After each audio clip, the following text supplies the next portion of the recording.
Welcome to our Math Ed MEd from UBC. And this is an information session.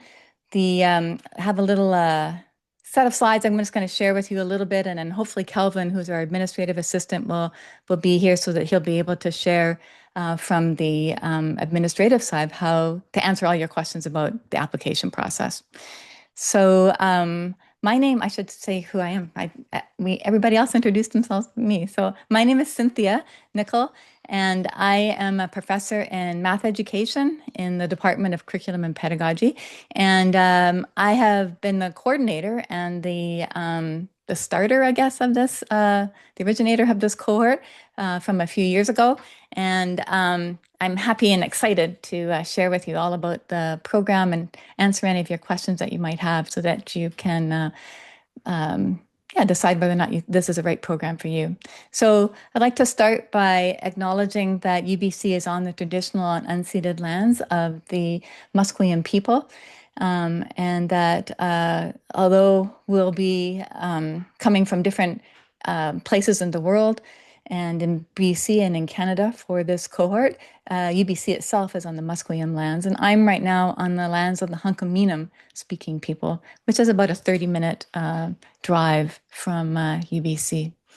And some of you are familiar with UBC, you know the area, you may have graduated there, and others maybe you'll have a chance in the cohort to take some courses in person through UBC if you like, but the whole program itself is an online program.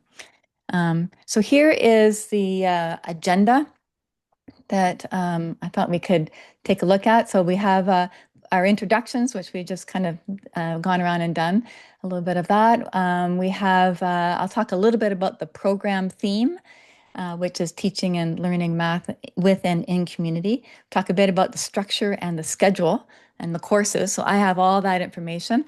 And then Calvin will talk about the application process. And then we'll talk, we have a group coming at 4:30, which is pretty quick.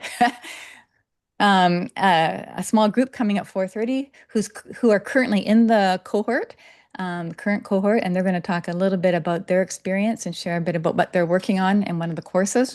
And then we have a Q&A. So let me just get started then.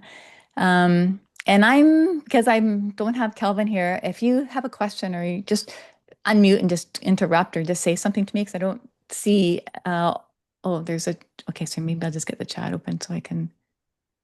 Oh, great. Okay. Calvin's here. Great. Thank you, Calvin. I'll start then by just sharing a little bit about the theme of the cohort.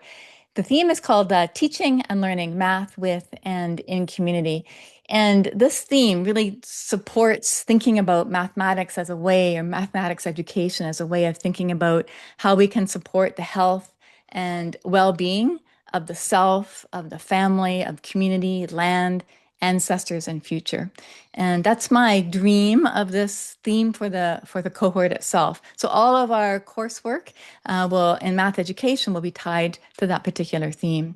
And it's an important theme because when we consider the world today and the world situation with increased flooding in the world and forest fires worldwide, not only in BC, but also in the Arctic, and then thinking about even the heat dome that we had a couple of years ago in British Columbia, where we had like 600 people die around that time. So, and then thinking about who has access to shade and who has access to cool apartments. Issues around equity all involve thinking about mathematics and how to read mathematics and understand the world with mathematics. And then just thinking about the current geopolitical unrest that's in the world today and how many are displaced due to war and famine. And all of this brings us closer to thinking about the role that mathematics can play in helping us think about how we can understand and read the world, but also think about how we can change it. And the United Nations Sustainable Development Goals, seen here, there are 17 of them, I think help us think about how can we teach math with and in community, and thinking about community at all different kinds of levels, both local and global, and how we might do that for sustainable and collective futures together. So we might think about teaching math and thinking about math curriculum in places that are outside the four walls of the classroom. So we could think about it in the garden, for example, outside, or in the forest, or here on Haida Gwaii on the beach. Thinking about in what ways does the beach become a teacher of mathematics? Or we might think about how we could take a problem like this, creating right angled triangles where the hypotenuse becomes the leg of the next triangle, and you can see how it spirals around. To think about a problem like that, which is textbook-ish, but creating it is less so. But even thinking about how we could pull that out and make it a life-size scale, so that we're not only looking down on something, but we're actually in it and experiencing it with the body. And so we have a course that taught by Dr. Susan Jarofsky, which focuses on helping us think about how we can take mathematics and learn about it through the arts and the body. Here's another image of that. So the whole idea really is about taking math outside the four walls of the classroom, trying to push the boundaries to think more about how we can have this idea of mathematics supporting the health and well-being of the self, family, community, land, and ancestors, and try to understand our place in the world and how mathematics might help us change it for the better. And that could be, I think, a way of thinking about mathematical flourishing. So mathematician Francis Su talks about this in a book he called Mathematics for Human Flourishing, and it's a book that we will use in one of our courses. And he talks about how can the deeply human themes that drive us to do mathematics be channeled to build a more beautiful and just world in which all, and I add human and more than human, so thinking about the trees and all the animals, the mountains, how can that help us truly flourish? And so we'll think about the theme of the course within that light of trying to help us use mathematics to be in the world and to understand it better, to be better humans in relationship with Earth. So the theme then is permeates the whole program structure. So I'll just talk a little bit about the structure of the program itself. It's totally virtual online. It begins in September of 2026, so this next September. The program is 2 years long, and it's about 2 years long. It's like 2 years in one term, and it's considered as part-time. It's again totally online, and it's really designed for people who are not only educators, but people who be in the community and people who might be teaching at the university or college level, as well as early childhood and kindergarten. So it takes in all of the grade levels, so to speak. And again, the theme is what I just was sharing is teaching and learning math with and in community. You don't need a degree in math or science, but it's good to have some experience in teaching math or science in some way so you have something that you can draw on when you're in the program. So you might think about, why UBC if you're not a graduate of UBC or you're not familiar with UBC. Just briefly, math education at UBC has a long history. We've have a program here for almost 40 years, and we have graduates all across the world, many in the Lower Mainland and BC, but also in Canada and internationally. And this cohort that will start in September will be the fourth cohort. Right now, we're just finishing the third cohort. They will finish in next August of 2026. And our program, online cohort program, is designed to meet the needs of practicing teachers and professionals across the province, provincially, nationally, and internationally. And we try to select the best students, regardless of where you are, which is a beauty of this online format. And then also trying to think about how to design a program that meets the needs of people who are working and also are needing or wanting or desiring some kind of professional learning with a cohort, with others who are also wanting the same kinds of experience so that you're not doing this all by yourself, you're doing it with others and you can have those intense conversations. And then just a little bit about the kind of the content of the program. So within this theme of teaching and learning math with and in community, there's lots of opportunities for studying how mathematics will help us make sense of the world and how we can help our students think about actions towards trying to make change with respect to climate change, for example, or water justice, or food insecurity, or any of those sustainable development goals that I shared earlier.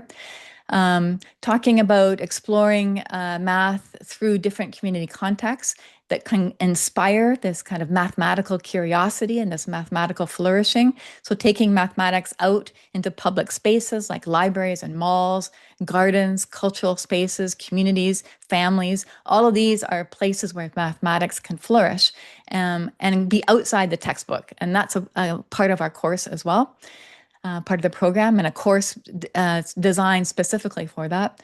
And then also studying about theories of how people learn math, how we solve problems across diverse interdisciplinary contexts. And then another course as part of the program is exploring interdisciplinary mathematics through the arts and with the body. So there are four main courses that are focused specifically on mathematics that hit at those four different areas. And so that shares a little bit about the content. And now the kind of the structure of the program. The program is 2 years plus one term. That includes 10 courses, and each course is worth 3 credits, and it goes over 7 terms.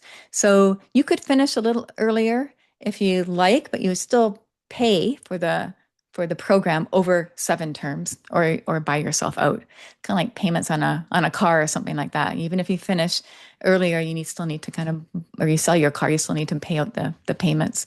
So it's 10 courses. You could do 9 courses plus a graduating project, or you could do 7 courses and 2 electives.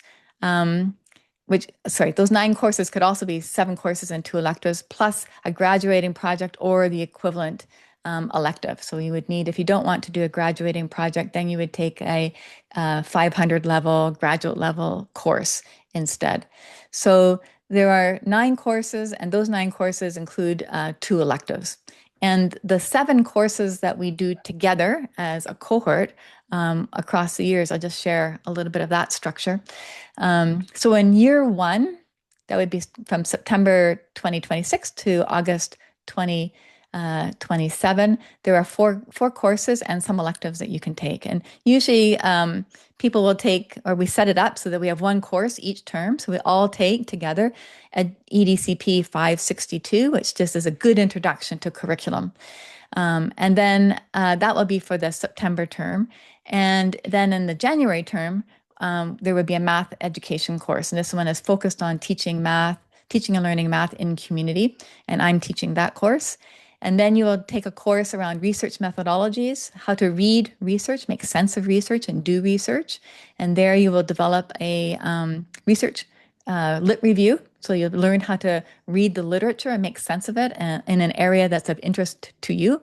And then there will be a course on what it means to teach and learn mathematics. So theories about how people learn mathematics. So those 4 courses will be in the first year. And alongside those, you can take electives.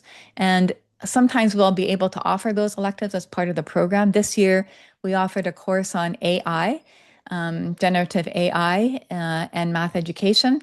And we did that alongside another cohort on science education. So we had students in math and science together. And then another elective we offered was with a conference.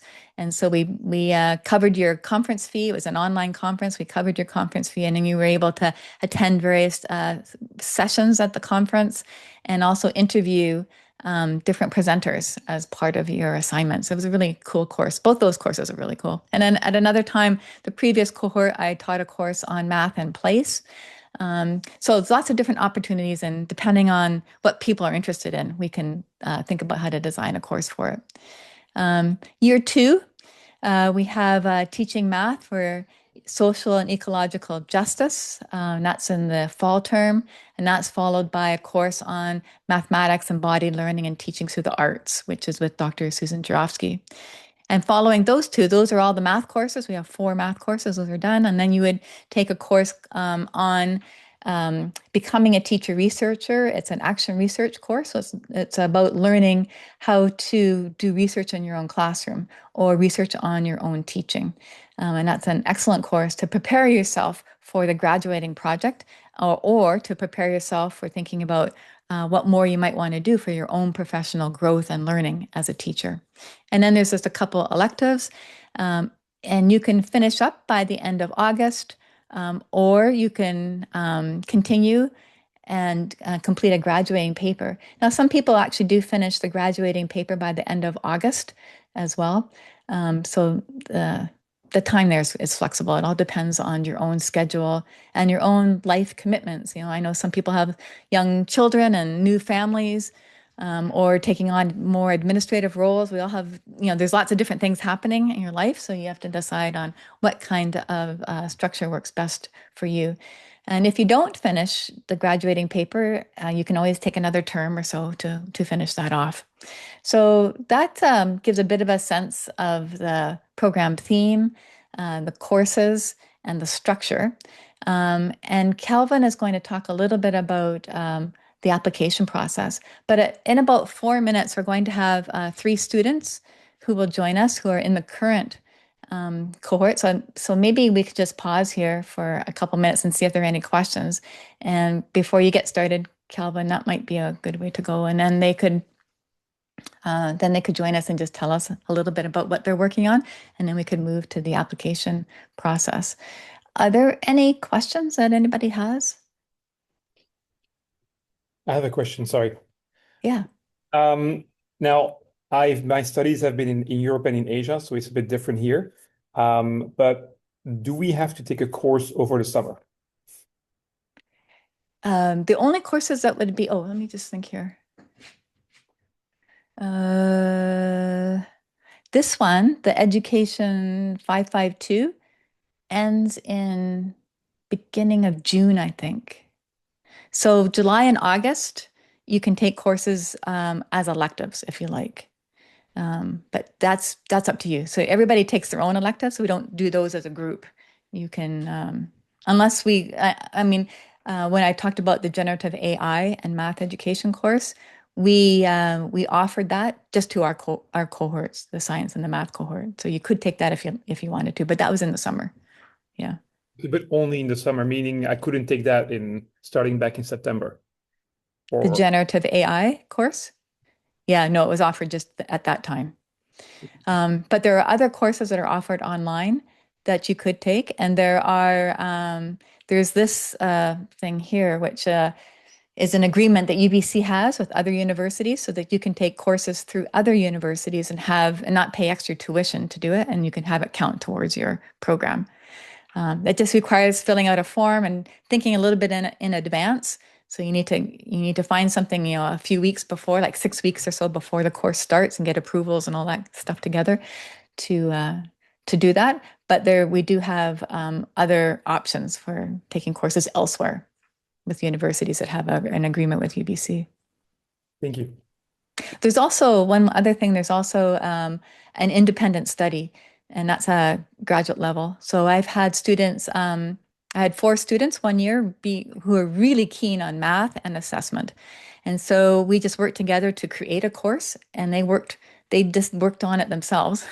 And then at the end, they presented all their work to me, and then I gave them a grade on it. So it was an independent project kind of thing. So you can do something like that too. You just need to make a proposal and have it approved.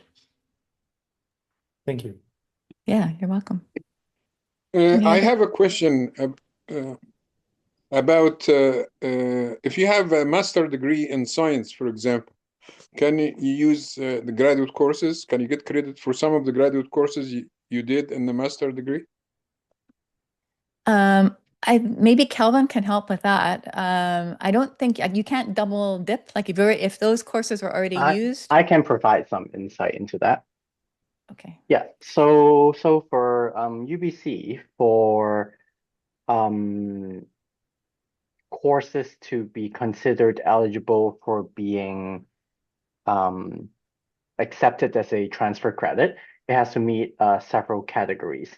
Number one, it can't be used fulfill the completion requirement of another degree. So basically, if the course was already used to, for example, finish a bachelor's program or another master's program, then it will not be eligible for transfer credits. So assuming it is a course that you have taken that is kind of like, extra that you didn't use to complete a degree with, then in that instant, UBC will consider it to be transferable.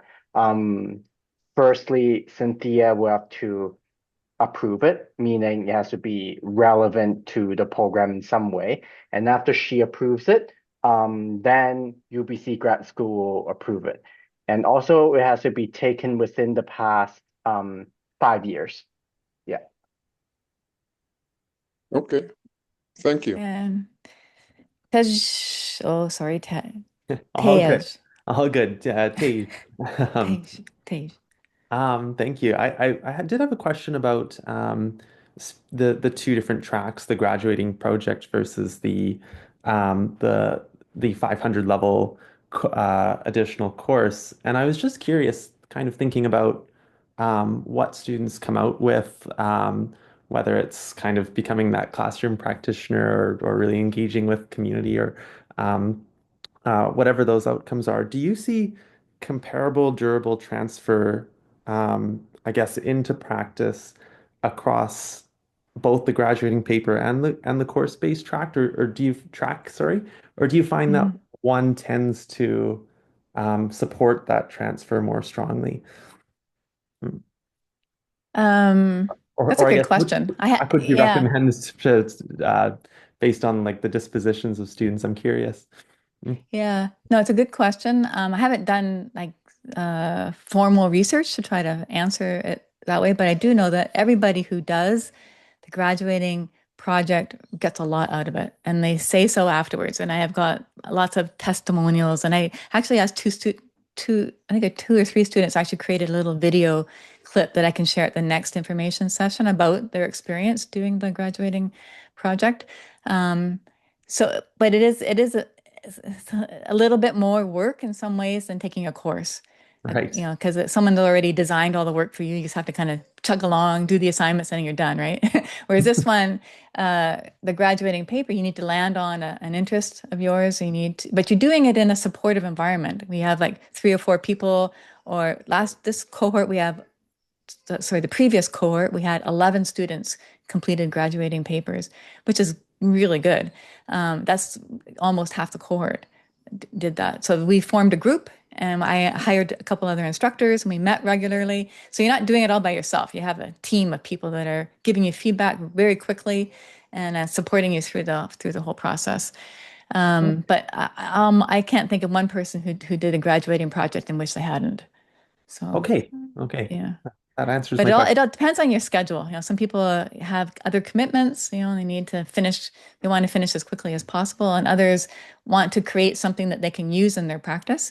And many use it as a jumping stone to kind of move them into an administrative position, or they become the district numeracy person, or they use it as a way to kind of move them to get them not they don't I'm saying it not very well, but they use it as a way to help them build the expertise they need to be successful in those other kinds of positions. Okay, so it sounds like it's been valuable then to the people who take Yeah. it on. Um, Yeah. And maybe in the next information session, which is in January, I'll invite some people who have completed one, and they can share a little bit more so you can get some feedback on it too. Thank you. It's not too much trouble. Yeah.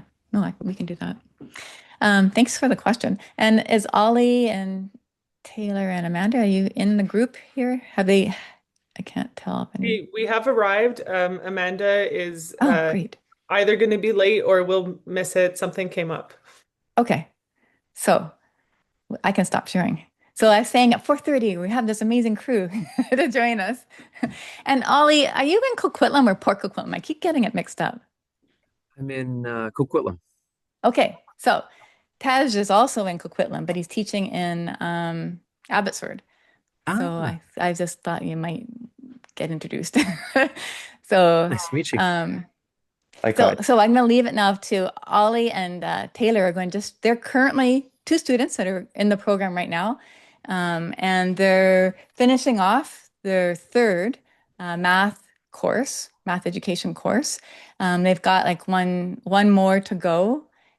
Two more required courses, and then maybe a graduating project.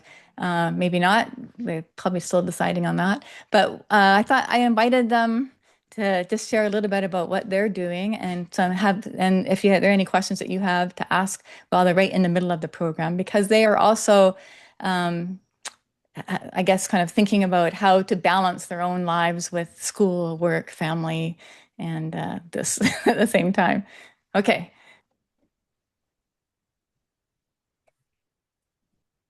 Taylor, I've Okay. got the Yeah. the You're good? presentation all set up. Do you want Okay. me to just run the A3 and 3? Do you want to just introduce yourself, each of you first? Oh, of course. Okay, so I'm Oliver. Uh, I am a high school science and math teacher. I love mathematics. I don't feel like I'm the best mathematician, but it is absolutely a passion of mine. Um, I teach at Port Moody Secondary School, and I'm usually placed in an environment where my students dislike math and dislike science. And so I run those courses. They put me in this role because they feel like I can instill a fire and a passion in those students. And I'm trying my best to live up to that expectation. Thanks, Ollie. And Taylor? So I'm currently in my third year of teaching and my second year in the program. I live in the southern part of Quebec, and I'm actually in a very similar situation as Ollie is. I'm teaching in uh, a little bit in the workplace program, so the same kind of concept, but I'm also teaching in the mainstream program in senior school. And same thing, I love math. I've always loved math. It's always been my thing, but I did all of my schooling in science. So I have a nice science background and then got thrown into a math teaching position. So that's kind of where I'm at. So math and science are very much my thing. And then, yeah. So I Great. think right now what Ollie and I wanted to do was just kind of, this is also a practice for something that we have coming up in the next couple of weeks. It's our A3 and 3. So it's our final assignment for this course that we're taking right now. And it's a huge project that we're going to try to kind of cram in less than 3 minutes to give you an idea of what a second year project is looking like. So I'm just getting it opened up on my computer here, Ollie, and then we shall. So for everybody, this is part of the assignment, the final assignment for the course called Teaching Math for Social and Ecological Justice. And one of the parts of this project, the final project, is to share your work in 3 minutes. And that's what it's a big challenge to do this in 3 minutes. So this is a practice run, and we'll give you also a kind of a sense of the kind of work you might be able to do in the course. Okay, over to you. Okay. Can you see my screen? Yep, Okay, that's excellent. great. So, our project on writing the world in mathematics is an expansion upon a previous investigation that we, Taylor, Amanda, and I, undertook to examine power dynamics around accessibility of drinking water in Indigenous communities across Canada. We used a WHO framework from the 2020 book called Data Feminism by D'Ignazio and Klein to guide our inquiry. A few questions we asked ourselves include who has water access, who is in charge of getting all the communities clean water, and who benefits from not providing Indigenous communities with accessible drinking water. This image from Indigenous Services Canada, along with a long-term boil water advisory report from the First Nations Health Authority, started us down multiple deep rabbit holes. One of the activities we created explores the continuous problem of community water flagged as boil water advisory and as bad as do not consume advisories in Ucluelet over the past 11.5 years. Despite this document stating that 0 long-term boil water advisories actually remain in BC. So the subtext here is this graphic actually means that there's 0 long-term boil water advisories that are funded by the Indigenous Services Canada of the Canadian government remaining.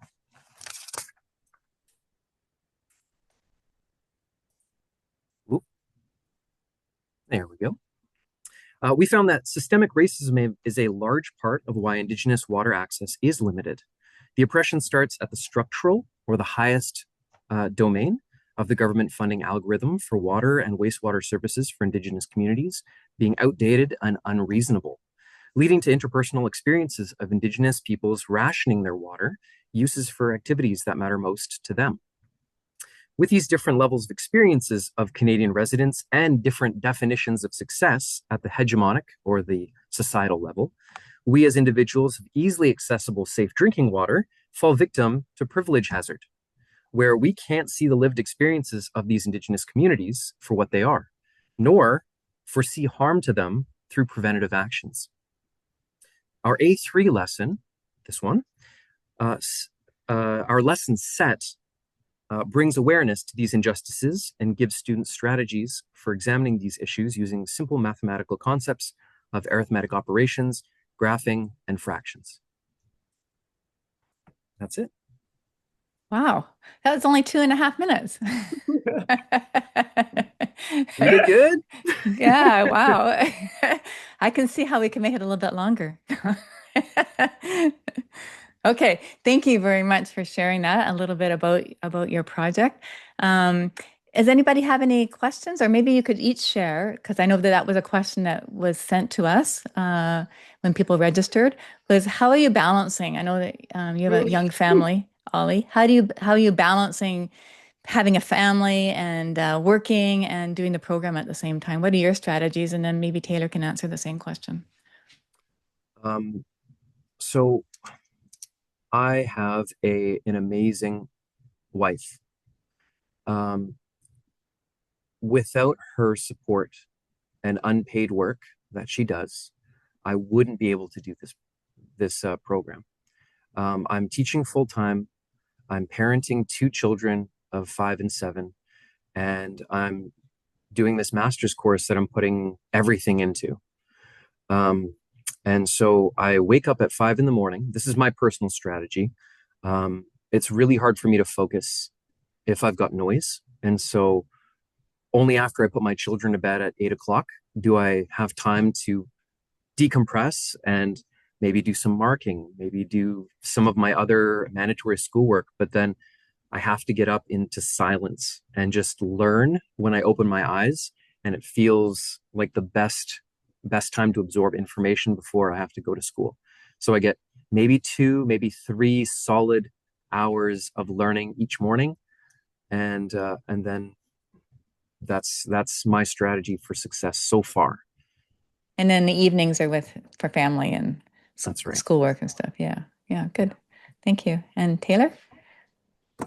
So I don't have children. I do live with my significant other, and we have many furry friends running around this house. So they are like my children, but they are nowhere near the same type of responsibility. I do work part-time from mid-spring to mid-fall, so throughout the summer. So it kind of overlaps with my full-time teaching job for a little bit as well. And when I'm not doing that, I'm coaching. So I do run around quite a bit. And like Ollie, I need that morning to be able to focus. So I often do the 4:30 mornings, wake up early with a cup of tea and just get a few hours in, because by the time you get home at the end of the day after dealing with conflict and teaching and all of the crazy things that come along with teaching, you don't always have the bandwidth to sit down and work on something. And with deadlines and with like the fast pace that this program is, you can't, I find I can't rely on like, okay, I'm going to do that tonight. Because with the unpredictability of being a teacher, you never know how that day is going to go and you never know if you're going to have that time. So I tell myself I'm going to do it in the morning and then I know it's going to get over with that way. And my weekends are kind of the same. My family has learned that on Saturday mornings specifically, I am doing my master's and working on my master's. So that's kind of the way it is. And building it into your schedule as if it's just anything else that you have to work on is the way that this has worked. And I know for me personally, I overloaded my summer a little bit. Cynthia was talking before how some of us like some of us in the program took less and are going to do it over a longer amount of time. Some of us took more to make it shorter. So I'm in the took more to make it shorter, for the sole reason that managing everything at the same time is definitely a lot. So if I could reduce a semester of trying to manage everything, that sounded like a great idea to me. So I added a little bit on this past summer to be able to hopefully finish before next school year. So that was kind of um, a strategy that's also an option with this program, which is great if you have the time in the summer to do that. So that was also Hmm. really nice. About how many hours a week do you dedicate to the program, I never Taylor? count. I should, but I never count. I feel like Yeah. sometimes it depends, and I'm somebody that like when I'm tired, it takes me longer to do things. So depending on my week might depend on how much I take, but probably at least anywhere between, I don't even know if I had to guess, probably plus or minus 10 if it's an assignment week more than that. Yeah. Okay. Ollie, about the same? I would say, yeah, I would say between 8 hours. Hmm. And if we're coming close to a project deadline, that's usually, it's not because I procrastinate. I don't. I precrastinate. I try and get Yeah. as much done so that I can absorb. Hmm. I'm quite slow, but I think deeply. And so I I I would say close to 15, like 8 to 15 hours. So it ranges quite a bit.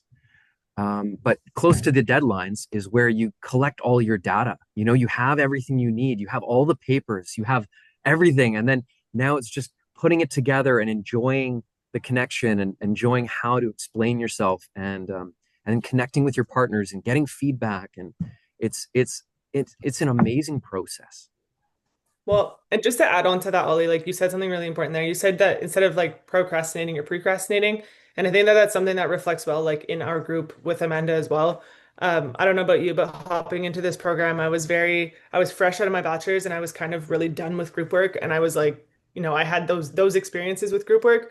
And then once we got into here and I started to meet the people in my cohort, like now I'm like, ooh, can we do it in a group? Can we work in a group? Like now I feel like I'm pushing for group work almost more because you get that opportunity to have these like really good conversations and really good, like you come out with so much more of it. Putting all of our brains together at this level is such a different experience. It's so much more fun to do group work now than it was before, So I think like that, and it's funny because that was part of my like, I didn't want to do my master's in Montreal because I didn't want to have to go into the city. I wanted it to be online, and it was almost like I was thriving for everything that was as disconnect as possible, and now I'm like thriving for that connect, and for that group work, and like these cohorts are something special.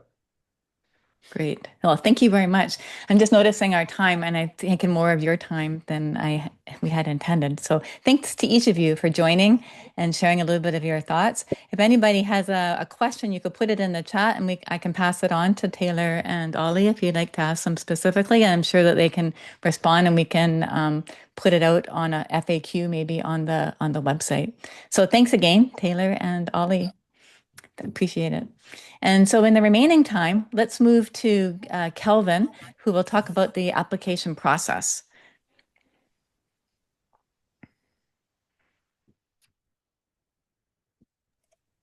Okay, bye for now.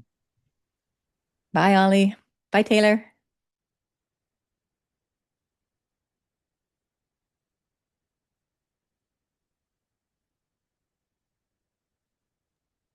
Can everyone see my screen? Yeah, it looks good. Nice. So yes, we're going to go into the admissions and application information session here. So regarding the application requirements, all students must meet the admission and application requirements of both the Faculty of Graduate Studies and the program. And these include, firstly, a 4-year undergraduate degree, and secondly, a GPA of B plus or equivalent. So at UBC, or if your university uses the 100 percentile grading scale, that is roughly a 76%, with the exception being for transcripts from universities in China. This would usually correspond closer to an 85% on most PRC grading systems. And if the applicant is from a key university, the minimum grade requirement is B. That's roughly an 80% on the PRC grading scale or higher. But please note that this GPA requirement is not a clear cutoff point. So what this basically means that if you are only a few percentages off in your respective grading scale, it's still possible for you to get admitted into the program if the rest of your application is strong enough. So if the rest of your application is strong enough, then Cynthia may submit a special case rationale to recommend you for admission to the Faculty of Graduate and Postdoctoral Studies. Additionally, there is a preference given to those with 1 to 2 years of teaching experience or equivalent teaching engagement within, your schools, your local or international communities, and other activities. Basically, things that you have done that demonstrates your professional experience in your area of study. Also, we're going to ask for a 600-word statement of intent about your career goals and to explain why you want to take this program and why you're a good fit for the program. So as mentioned previously, if you're only a few percentages off your GPA, if you're able to convince us that you are a strong candidate, you might still be accepted. And the statement of intent, along with the resume and CV, is a very important way for, applicants to show us what you're capable of, show us why you're a good fit for the program. You'll be asked to upload 3 letters of recommendation. So these are your reference letters. And we're looking for references who can speak to your academic and professional background. And generally, we'll be asking for 1 academic and 2 professional references. However, we do understand that for some applicants, maybe you haven't done school in a while, and it's not possible for you to get into contact with an academic reference. Maybe your previous instructors and professors have either, moved to another job or they've retired already. So in that instance, then yes, 3 professional references will be accepted. And regarding the resume or CV, please note that this is a resume for the purpose of applying to a graduate program. So basically what this means is there's no need for you to limit yourself to a 1 to 2 page structure that a lot of job applications are looking for. Your CV resume for the purpose of applying for a graduate program, it can be as detailed or as concise as you want it to be, as long as you believe that it showcases the full range of your education and professional experience. And as part of the application, we'll also ask you to provide scanned copies for all official transcripts. And if your degree was obtained outside of Canada, we'll be asking scans for the degree certificate as well. And this is for applicants from a university outside of Canada, where English is not the primary language of instruction. If this applies to you, then you must provide results for an English language proficiency exam as part of the application. The test must have been taken within the last 24 months at the time of submission of your application. So basically what this means is you have to have taken the English test by the time you apply. It's not something where you will apply first, get accepted, and then retroactively meet the English language requirement. It has to be met from the very get-go. We'll now talk a little bit about the application procedure. So the application is done online at grad.ubc.ca/apply/online online. So the application procedure is only done online. So even if you show up at our office in person, we'll still refer you to the website. You're going to click apply online, and you'll be prompted to log in with your CWL or create a CWL if you have never attended UBC. A CWL stands for campus-wide login, and is basically your online account for anything UBC online related, like accessing your student profile, accessing your online courses on Canva, or even just to access UBC Library's online resources and database. So yes, even though you are a part-time online program student, you still have full access to UBC Library's online resources. Once you've logged in, when you're selecting the program, please make sure you search under MAE4 in the program keyword field. The program name should be Mathematics Education Professional Cohort with the code MAE4. It's important that you apply to the right program. You don't want to accidentally apply to the in-person's math program or some other program. It's not uncommon for applicants to accidentally apply to the wrong program. And due to a system limitation, if that does happen to you, we unfortunately can't just switch your application around. You'll be forced to basically restart an application again from the very beginning. So yeah, once you've selected the right program, entered all the correct information, you're going to press declare and submit. You'll also be asked to upload supporting documents, so your official transcripts and your degree certificates if your degree is international. You'll be asked to type in the information of your references, upload your statement of intent, upload your resume and the English proficiency report, so the English language test results, if this applies to you. So please note that if you're admitted to the program, you'll have to provide official sealed transcripts, unless you're a UBC student, to the Faculty of Graduate and Postdoctoral Studies. So I'm going to take a pause here to answer a question that's been sent to me over chat.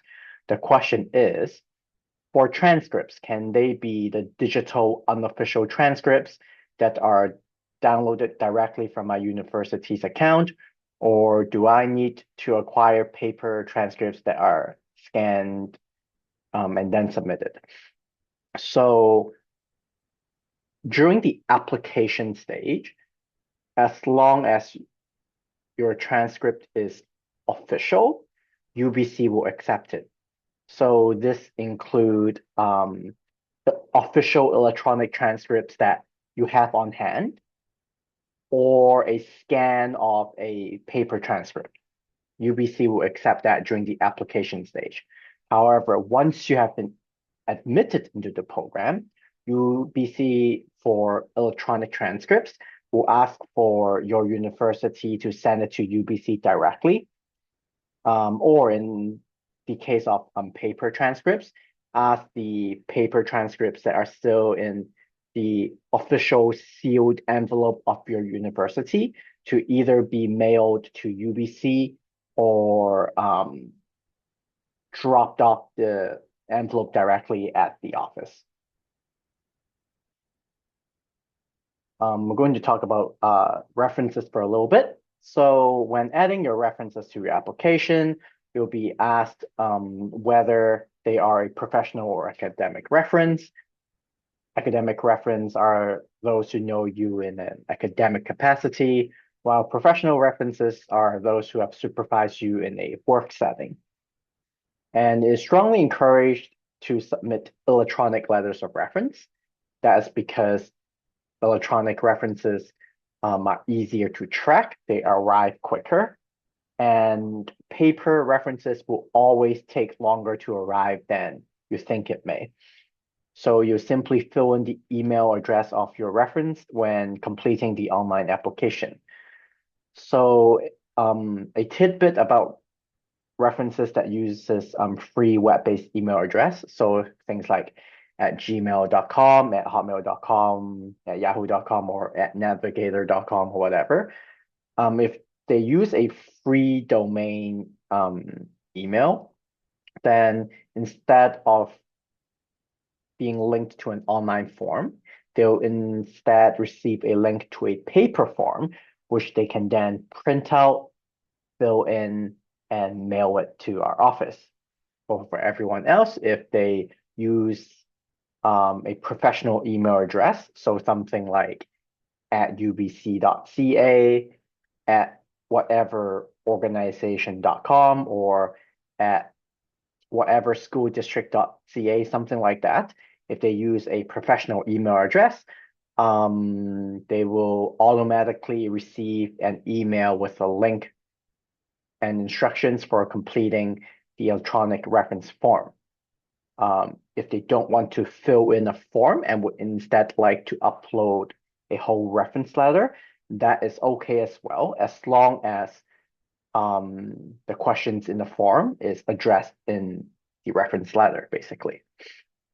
Let's see. So yeah, please ask your references to include the program code MAE4 when you're submitting the reference. This is basically to ensure that the reference that they are providing is specifically referring to this graduate program and it's not just a template reference, if that makes any sense. And also, if it is a paper reference, it must arrive in a sealed envelope with their signature on the seal. This is basically an elaborate way to prevent reference fraud, which has happened before. So yeah, for those choosing to submit paper references, it can be sent to the address that's on screen right now. I've just received a question in chat asking, I have a 5-year integrated degree, which is 3-year undergrad and a 2-year BEd. Would that be considered? Yes. So basically, if your overall bachelor's undergrad add up to at least 4 years, it would generally be considered. If you have a degree from the UK, which is only a 3-year undergrad, in most cases, we will accept those as well. So regarding the application deadline, the online application is open right now. You can apply immediately after the info session if you want. The application deadline is for March 15th, 2026, and the document deadline is March 29th, 2026. So basically that means that as long as you press submit and pay for your application by March 15th, you have until March 29th to get all the rest of the other documents. So, you know, your resume, your transcripts, and all that, you have until March 29th to submit it. We do understand that sometimes individuals require extensions. So if you know in advance that you're going to miss the deadline and you just need a few more days, usually we can accommodate extensions as long as you let us know early in advance. So, you know, maybe it's early or late February and you know you for sure can make the March 15th deadline, let us know and perhaps we'll give you an extension. There is a difference in application fees and the application fees are listed right here. I think Calvin, the application date was the 30th. The 30th of March. Is it the 30th? Yeah, but that's okay. We can continue. Well, yeah. So for everyone's favorite part, the program tuition. There is a difference between domestic and international tuition fees, which is listed on the screen right here. So graduate tuition is assessed as an annual program fee divided into 3 equal terms that are due at the beginning of each term. So each year they'll be due at September, January, and May. For this particular program, it is payable over a minimum of 7 installments. So that's one for each term of the program. If you go with if you progress at the expected rate.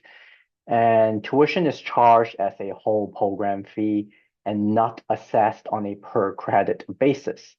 So what this basically means is that even if you end up taking less courses due to transfer credits, you still pay the same exact amount.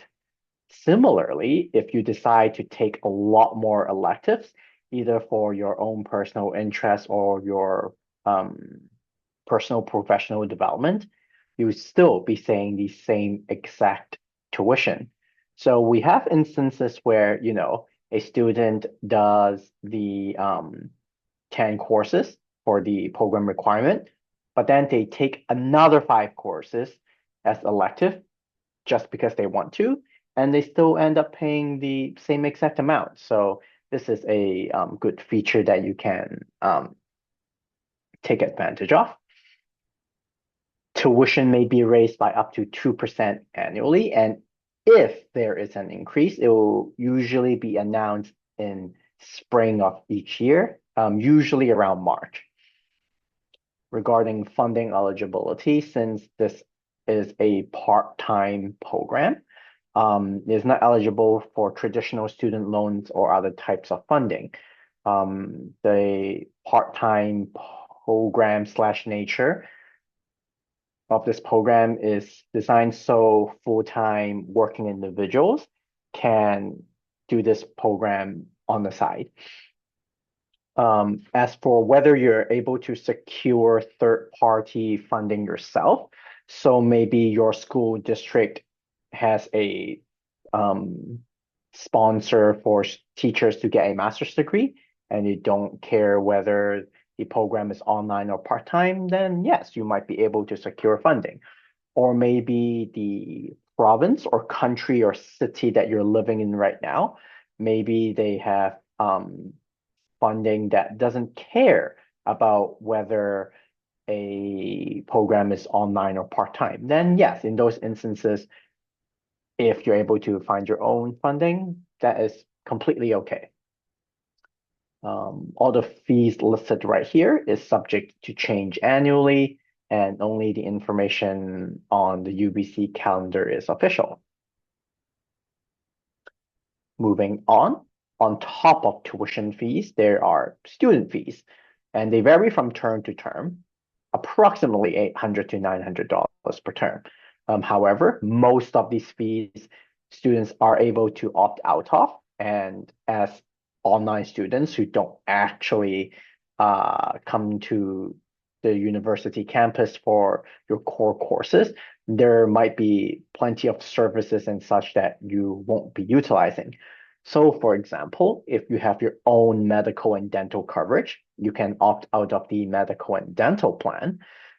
If you do not, if you live outside of the Greater Vancouver area, you can opt out of the U-Pass, that is the public transit pass. And there are other services that UBC provide that you are able to opt out of if you think you won't be using it at all.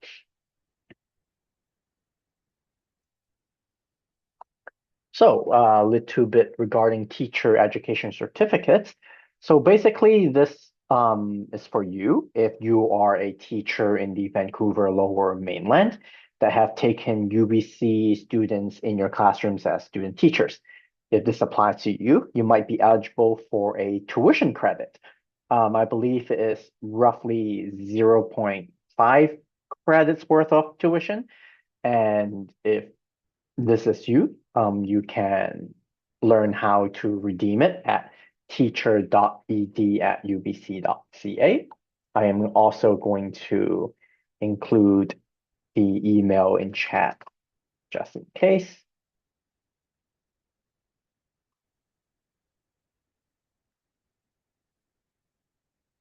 So yeah, that is the end of the section on admissions and applications.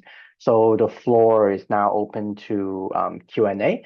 If you have questions about applications or admissions, you can ask, or if you have any questions regarding to the earlier stuff that Cynthia is talking about, you may ask it as well.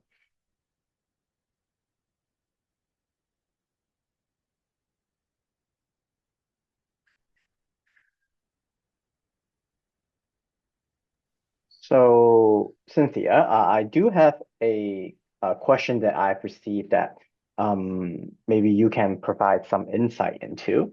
So the Mhm. question is, would you be able to comment on the overall acceptance rate of the program? How competitive would you say it is?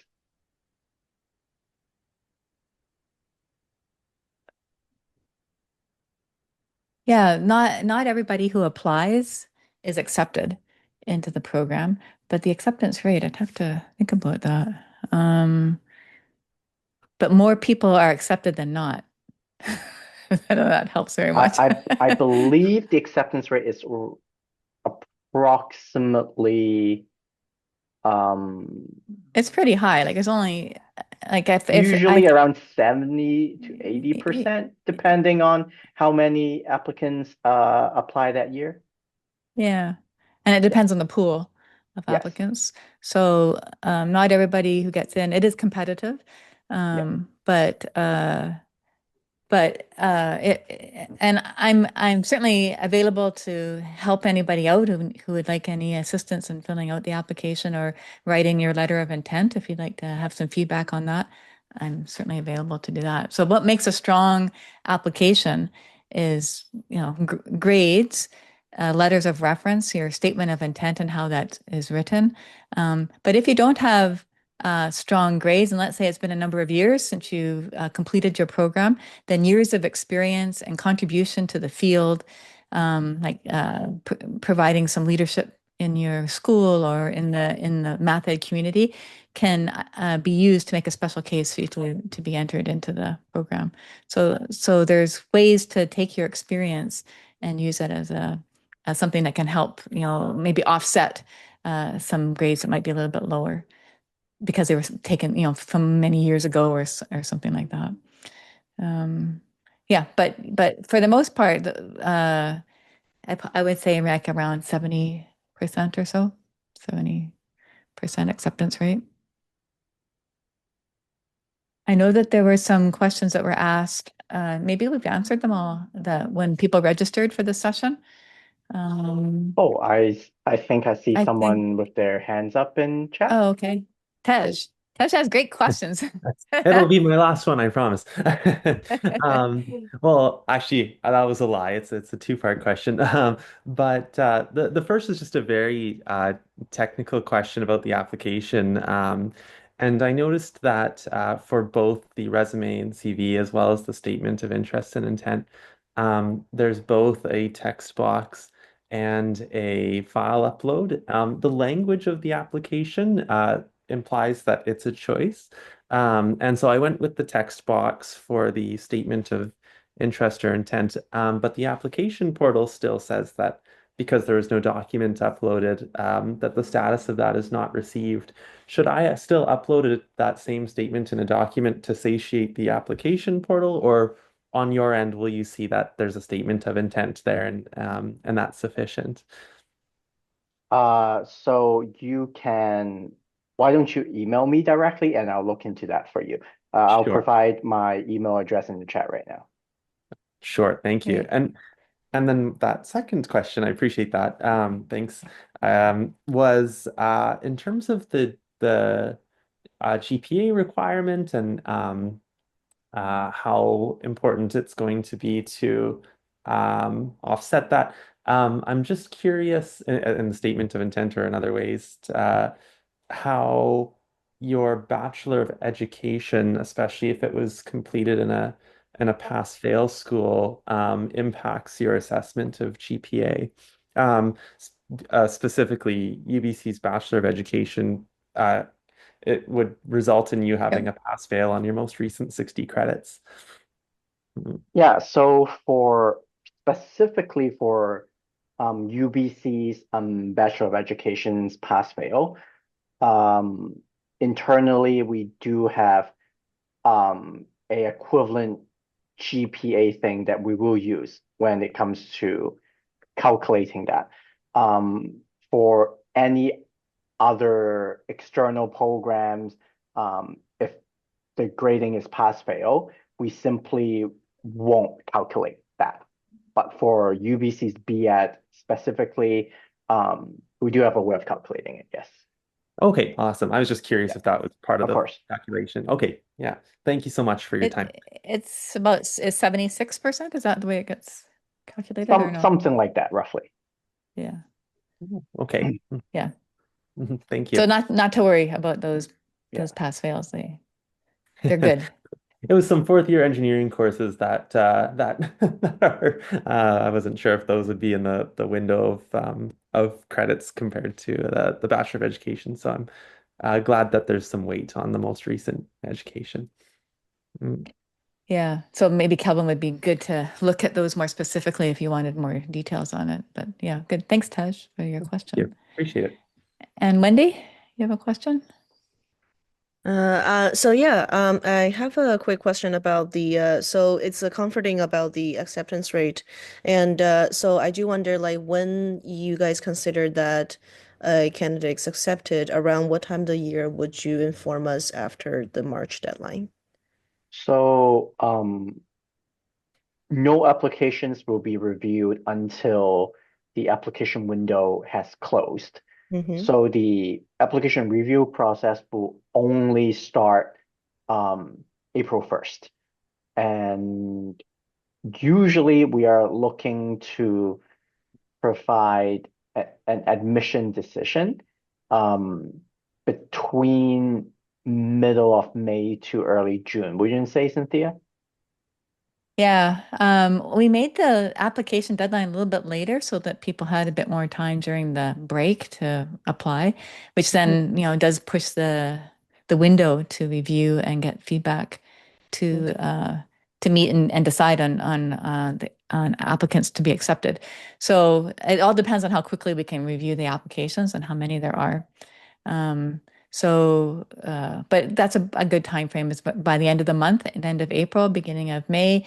And then it needs to be, there would be, I think this is the process, right, Calvin? There will be an invitation of like a recommendation that will be sent, and then it has to be approved by GMPS, graduate and postdoctoral studies.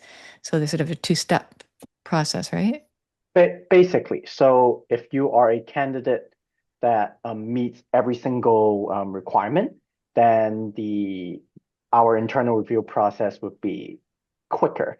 If you are a candidate that requires like a special case recommendation from Cynthia, then in those cases it will take longer because UBC grad school has to individually um, review and approve the rationale for each special case.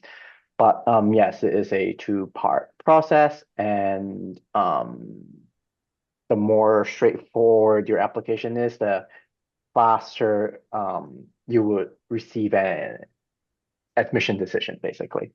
That's great. So basically, I'm guessing you're saying the latest will be the beginning of June, if not at the end of May.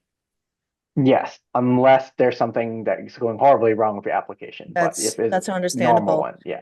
Yeah, and say if I were applied and then accepted by June, would I have like some time to consider the acceptance? Because I think right now similar to Helen, I might be shopping around for other schools as well, and I think a lot of their acceptance will come around the same time.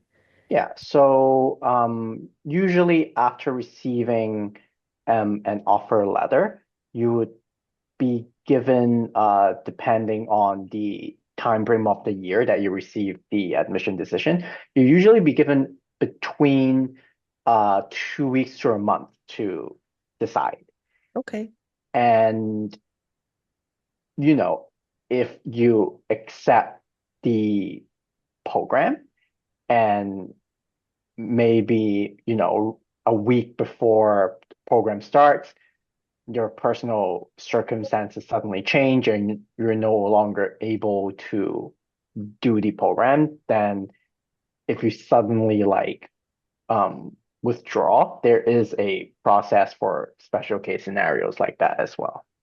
Okay, that's very Yeah. helpful. And that's happened in the past too. Yeah. Okay. Yeah, for sure. Can I just have time for one quick question about the content of the so thank you, Cynthia, for going over the courses, which is really helpful. I just wonder because as a elementary teacher and the students that you guys shared the information as our high school, I just wonder like how much um how can I say how much focus I can get from the program in terms of elementary specific support and learning. I'm not sure I understand the question. Like Oh, how sorry. much of the Sorry, it's program is one o'clock, focused on Maya. elementary? So yeah, I just don't because it doesn't say very specifically in the program introduction. I'm just wondering, as an elementary teacher, um, while the instruction Will it of meet your the needs? courses, yeah, how much of Yeah, it yeah. be Yep. beneficial to me as an elementary teacher? Oh, it's beneficial to everybody. And No, I I say that because no, I say it because this year's cohort we have a few more secondary than elementary, but in the other two cohorts we had a split, equal number of elementary and secondary. And even though we're studying and reading the same pieces, mm-hmm, um, people are applying it because everything that we're doing we're trying to make applicable to the classroom mm-hmm, or to some area that you're working with in education. It could be higher education or it could be working with early childhood. In either case, people are taking those ideas and applying them to their own context. And so sometimes you read paper, you might have a choice in papers, one that might be focused more on elementary primary with the same ideas or secondary or higher ed. So you can kind of choose your papers that you would like to read with the focus. mm-hmm. But for the most part, we're all kind of talking about the same thing, but applying it in our context in different ways. And it's really nice because people can learn. Secondary teachers are learning from elementary teachers, and elementary teachers are learning from secondary teachers in terms of what is the kind of thing I need to be thinking about to prepare my students for, and secondary teachers learning more about how their students are learning basic concepts, Mm-hmm. which has been very worthwhile too. So it's been really good having a nice range of K to 12 and beyond. That's great. Thank you. Good question. Thank you. Well, I see that we're kind of beyond our time, Calvin, so we should probably wrap up so that people who need to go make dinner or get to bed are able to do that. So maybe I can stop the recording.